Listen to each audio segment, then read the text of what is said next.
We're back with another episode of Mac Stories Unwind, this week brought to you by Collide. I'm John Voorhees, and with me is Alex Guillot. Hey, Alex. Hey, John. How's it going today? Very good. You were just telling me that you enjoyed last week's conversation about hot dogs with Federico. I'm glad you enjoyed that. Sure did. So my favorite part was when Federico said that he was I don't know, he was aghast that I would suggest that maybe he, an Italian man of 35 years of age, had never had a hot dog. And you know what? Knowing Tichy, there's a lot of stuff that guy's never had. And so I think it was pretty reasonable of me to assume he's never had a hot dog. It wasn't that long ago that he made his first trip to America, after all. Yep, I totally agree. When I was listening, I didn't blink an eye at your question, but I did laugh at his offended reaction. Yeah, he was a little offended. But, I should have considered the fact that, Germany's just over yonder, and that's where the hot dog, the Frankfurter, came after all. So that's fair. So I guess it has slipped its way into Italian culture as well. I actually had some good Italian sausages the other day. Ooh. They are far superior to an actual hot dog. But we are not here to talk about food today. We are here to talk about old tech, because I thought for our Unwind segment, it might be fun to talk about some old gadget that you used, because I have a pick later on that kind of relates to old gadgets. And what I wanted to bring to the show is something I don't think I have ever talked about anywhere with Federico or otherwise, which is I owned a Danger hip top. I say I messed it up already. A Danger hip top. Do you know what a Danger hip top is? What? No. You should look this up on Wikipedia really quickly, because the Danger hip top was it was rebranded as the T-Mobile Sidekick. And that's technically what I actually had, was a T-Mobile Sidekick. Which was this? It was the shape of a bar of soap, basically, and about the same size as a good sized chunky bar of soap, that had this screen that actually, from the photo you're looking at, probably it looks like it shoves straight up to reveal a keyboard. But the way that screen works is it actually swivels on one of the corners on a pin. So it would rotate down and rotate up, revealing this incredibly squishy, rubbery, QWERTY keyboard, kind of like a poor person's BlackBerry, is I guess I would say. This thing's wild. Which was me at the time. But one of the things that was cool about it was that the law firm that I worked at the time, I would say that their IT people weren't super duper technically savvy, and I was usually able to kind of talk my way into getting things set up for me without even though maybe it wasn't like the smartest thing to do from an IT perspective. But this device, I forget exactly how it worked, but you could essentially forward all of your email to it automatically and then respond. You would set up an alias so that you would then be responding from your work email address. So that's what I did. And I would use this for work. And it had this screen that, I saw it here somewhere. It was like 160 by 240 or something like that. It was really tiny display that was just, I think it had some color in it. I can't even actually remember at this point, but I had it for about a year, maybe a year and a half. Eventually I moved on to the BlackBerry, but this was my first foray into that, because it was really a consumer device, and it was designed to be used by consumers, and as a result was a lot cheaper than something like a BlackBerry. Because back in the day, BlackBerry subscriptions were in the they were approaching $100 a month. So it wasn't something that most people actually used back then. This is like circa 2003, 2004, I want to say. Very long time ago. It says it was first released in 2002. And I had a pretty early model, and it was made by Sharp Electronics. You can kind of see the lineage there if you're familiar at all with old Sharp PDAs from the 1990s. But yeah, this was kind of a fun little gadget for the time. Is that a wheel on the right side? What is that input thing? Yeah, that's for scrolling. That's for scrolling right there. This is not a touch-sensitive device. Oh my gosh. There was a jog wheel on the right. There were some buttons to do things like go forward and back and cancel, I think. This There thing's was a wild. weird little, there's a round pad that was kind of like a D-pad on a game controller a little bit for moving around in Yeah, it's just different like a blob. directions.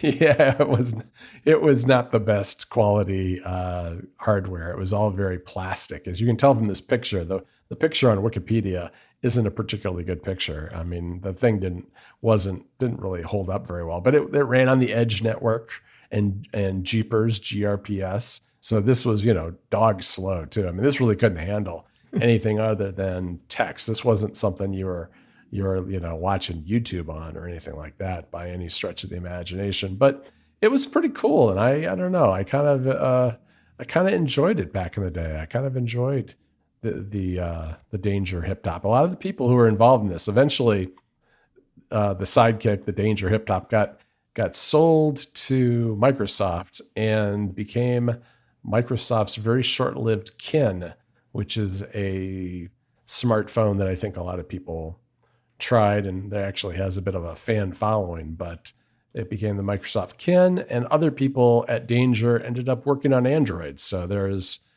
some Android history for you right there on a largely Apple podcast. Wow. Amazing. That's quite the device. This episode of Mac Stories Unwind is brought to you by Collide. If you work in security or IT and your company has Okta, this message is for you. Have you noticed that for the past few years, the majority of data breaches and hacks you read about have something in common? It's the employees. Hackers absolutely love exploiting vulnerable employee devices and credentials. But it doesn't have to be that way. Imagine a world where only secure devices can access your cloud apps. In this world, phished credentials are useless to hackers, and you can manage every OS, even Linux, from a single dashboard. Best of all, you can get employees to fix their own device security issues without creating more work for IT. The good news is, you don't have to imagine this world. You can live it today with Collide. Collide is a device trust solution for companies that use Okta, and it ensures that if your device isn't trusted and secure, it can't log into your cloud apps. Visit collide.com/MacStoriesUnwind to watch a demo and see how it works. That's KOLIDE.com/MacStoriesUnwind. Our thanks to Collide for their support of the show. Do you have some old electronics to tell me about? Yeah, so mine's not going to be quite so exciting, but have I ever told you the story of my my iPod curtain? Your iPad curtain? No. My iPod curtain. No. All right, I sent you a picture here. When I was in high school, Okay. when I first got my car, that was before we had internet connected smartphones with streaming music services and things. So it was definitely still in the iPod era. And Right. I wanted to keep an iPod in my car to have some songs going on. But I was, I lived in Arizona, so it got very, very hot inside of vehicles. I was a little worried that my iPod Nano was going to fry in there. And also, leaving an iPod in there, I didn't really want my car to be broken into or something, even though, Sure. I mean, iPod Nanos aren't the most expensive devices, but still don't want to. You wouldn't want to replace it. Oh, look at that. So I rigged up what I called my iPod curtain. Yes. I sewed together a little kind of like tablecloth type thing, and I went to Home Depot and got these little chunks of metal, and I basically attached this curtain to the console of my car, and just kind of like, I mean, I had like an old crappy car, and I just kind of like wedged these pieces of metal into the console plastic to hold up this curtain, and then I hooked my, those old iPod Nanos had the clip for you to clip them to your clothing.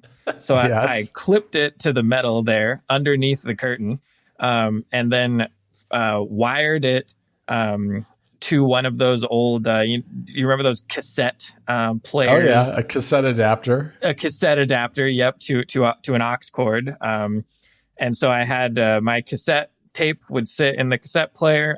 The cord would go over into the iPod Nano that was behind the curtain. And then when I got in my car, I would just slide the curtain over and press the play button. And I had 100 songs on my iPod Nano, and it would, or my iPod Shuffle. Sorry, I don't know. I might have been saying Nano this whole time. It's You a were Shuffle. saying Nano. It is actually a Shuffle. It's even smaller than a Nano, obviously. Yeah. Yep. So it's just the little It's tiny the one square button size. one. Yeah, the square one button Shuffle, not the one that had no buttons. Yes, exactly. It had the right number of buttons. And every time that was how I played music in my car for probably like 4 years, and it was amazing. I love my iPod curtain. You can maybe drop these pictures in the show notes if anyone wants to see my work in high school. I absolutely am going to drop these in the show notes. There's a lot to unpack here, Alex. I mean, wow. I had this Shuffle too. I had the original Shuffle, the white plastic pack of gum one too, which had a USB-A stick at the end with a little cap that you pulled off and plugged into your computer. But this is, first of all, calling this a curtain is probably giving it too much credit. It's really a scrap of cloth that's fraying on the edges.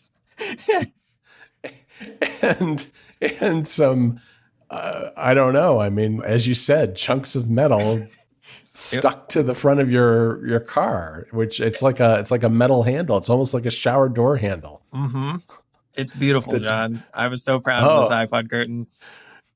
I have to ask, what's with the leather pouch that looks like it was hand sewn together too? Oh, don't worry, I made that too. That was it looks like it. That was my change purse for paying for tolls. For parking spaces. So I would leave a bunch of quarters laying in that little change pouch, which it's made out of leather. I crafted it in my grandpa's shop. All right. Well, boy, you know what? You've aged yourself because you're paying for parking with quarters.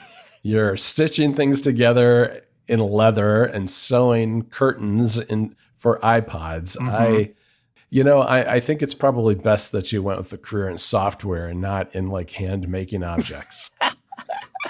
You should, John, see my leather wallet that I carry to this day, which I also made. I made that probably 2 years after I made this change pouch. So I actually my skills actually improved quite a bit. For a while, my friends and I were going to start an Etsy store where we were going to sell handmade leather wallets.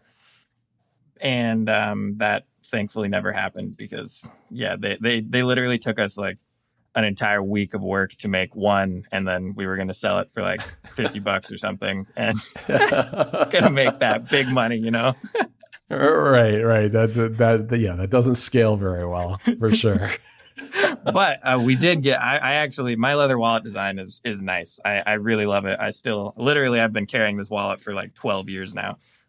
It's great. So, but I bet you don't have an iPhone curtain in your current car though. No, I don't. Sadly, I eventually did get a new car and tried to make a nicer iPod curtain, but my old it was a 1995 Lexus ES300 in gold, and it was like some 1990s luxury, but in the time that I owned it, it had seen much better days. Right. It was not a nice car in any way. I think I bought it for $2,000. And which was all the money I had in the world at the time when I bought this car. And that iPod curtain fit perfectly with the whole aesthetic of the car. But when I got a bit of a nicer, newer car, when I tried my best upgraded craftsmanship to make a curtain that would look not terrible, I still couldn't. No other car could pull off that degree of, I don't know, shoddiness. But it fit in my original car. It was great. Yeah, it fits. It definitely fits. I'll give it that. And I will say though, when you were saying it was a Nano, I kind of understood why you wanted to hide it. Like someone might steal it. But we're talking about like a 50. Is this even a $50 thing? Is this I think so. I Shuffle? think they were at least $50, especially back then. I'm not sure who's going to break into your car for an iPod Shuffle, but I mean, Arizona, who knows? I've never been to Arizona. Maybe people are, they have a particular affinity for the iPod Shuffle back in the day, and there was a rash of crime. I didn't want to find out, John. I didn't want to risk it. Yeah. Well, and I'm sure, and no direct sunlight on that Shuffle, thank goodness. Yeah, it really might have. Not that it wasn't hot in your car anyway, being in Arizona, but hey, I kind of understand the logic here. I didn't want the sun rays to dull the beautiful silver of the device, All right. That makes sense. All right. It's all coming together now, I guess, sort of. All right. I'll let you off the hook, and I'm going to talk about my pick. And as I said at the top, it is related to my old gadget that I discussed, the Hip Hop Danger, also known as the T-Mobile Sidekick. I am going to talk to you about the movie BlackBerry, which is on Apple TV Plus. And this is like a fictionalized version of what happened with the BlackBerry and the company that made it, Research in Motion, which was a Waterloo, Canada company. And it's a really entertaining movie. I mean, I think it's good that it's fictionalized because I think probably the day-to-day story of building electronics for consumers is probably not super dramatic and entertaining, but this is a very funny and dramatic story about the two engineers who started RIM, as it was called, and invented the BlackBerry. Because the BlackBerry, what was really cool about the BlackBerry in a lot of ways is it ran on this data channel that was open in North America that nobody was using. It had been it was like basically spectrum that had been set aside for text-based transmissions in North America that nobody was using because nobody could figure out how to use it or what it would be good for. But it had been set aside when spectrum was being allocated by various governments. And the people at RIM decided, what we could send over it? We can send short text messages. And so the early days of BlackBerry, which they don't really show in the movie, which I was a little disappointed in, is that they started as pagers. But instead of, if you go way back in the day, pagers were essentially, you would get beeped on your pager, it would make a noise, it would have a little screen, and it would show you the number of the person who called you so you could call them back on a landline. And eventually what RIM did was they built the BlackBerry where they were sending actual text to you, and then they hooked it up eventually with the email system. So there was they had all the servers and they were doing all the transmission of those messages over the air and then into email systems around the world. And it was, for its time, a big deal, and also eventually failed quite miserably because of the iPhone in particular, I think. But they were known, more than anything for their little QWERTY keyboard that you could type with your thumbs. And their devices in those early days were super good. They were super well built. I used to ride my bike down to the train station back and forth to go to work. And more than once, I had the thing fall out of my pocket or something as I was pedaling and go skittering across the road.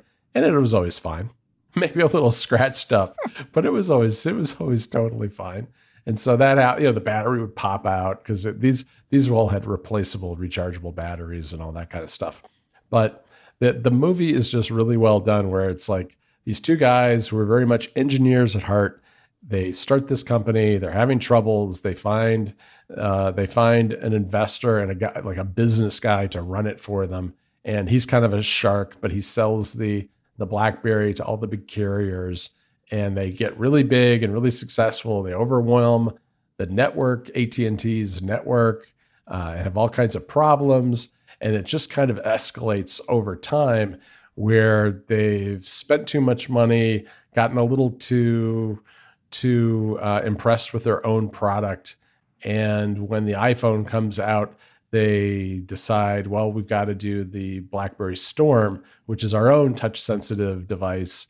And it flopped miserably. And that was pretty much the end of RIM. It's, the story is there's a lot, goes a lot longer than that in terms of their downfall. But from a dramatic standpoint in the movie, it really culminates with Steve Jobs introducing the iPhone. And, it's a fun story, especially if you lived through those days of the Crackberry and how it was a big status symbol to either be using the email on it or the BlackBerry messaging service, which was a really big deal at the time. For a while, BBM was like the way people texted each other, but that got replaced with the blue and green bubbles eventually. Man, so back in your lawyering days, John, you were one of the many who were rolling with your BlackBerry, sending emails and just getting work done all the time. Oh yeah, man, and reading PDFs on the BlackBerry sometimes. I don't even believe I did that. The productivity, imagine. Oh yeah, the big time productivity. What have you got for us, Alex? All right, so my pick is the Apple TV Plus show Swagger. Oh, nice. This is a basketball show. It takes place in the DMV, which is I believe the DC metro area. It's like DC, parts of Maryland and Virginia. Mm-hmm. And that's where it's set. And they have a whole kind of youth basketball sector over there. And this show stars O'Shea Jackson Jr. Playing one of the coaches of a basketball team. And it stars Isaiah R. Hill as Jace Carson. And Jace Carson is the main character of the show. He is a high schooler. And season one, actually, I think in season one, he's in 8th grade. Or he's not a very believable 8th grader. He's more believable as a high schooler. But he is an actual basketball player that they found. So he was he's actually very good at basketball, and all of the basketball scenes are actually starring him doing the moves. And he apparently is a super good actor too, because he is fantastic in this show. I really enjoyed watching him through. There's 2 seasons now, and we just finished the 2nd season. And I think season 1 was stronger, but season 2 was good too. Season 1 took place, I think they were filming in 2020. And so about halfway through the season, COVID comes along, and they must have had to rejigger a bunch of stuff just because the actors had to be wearing masks to come back to keep going. So they did have to actually acknowledge COVID. But to me, I think it's one of the best shows that has basically a kind of a COVID season.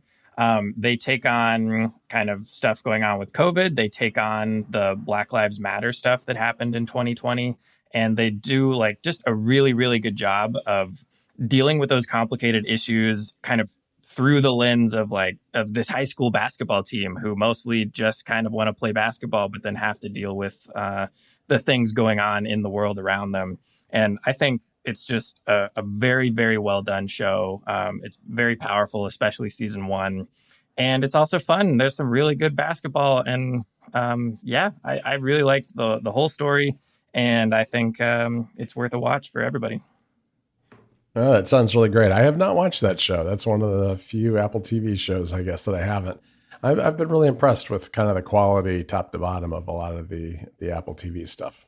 Yeah, me too. All right, Alex, thanks for joining me again today. You can find the two of us over at macstories.net. I want to thank our sponsor too. That's Collide. And of course, Alex is on Mastodon. Just go to alex.macstories.net or go to johnvorhees.macstories.net. We kind of used whatever we wanted for those things. And it's a nice little system because you can go there and there's a follow button. You can follow us on Mastodon. You can also find the two of us over on Instagram and Threads, where Alex is AJ Guillot. That's AJ Guyot, and I am at John Voorhees. JOHNVOORHWS. Talk to you later, Alex. See you later, John.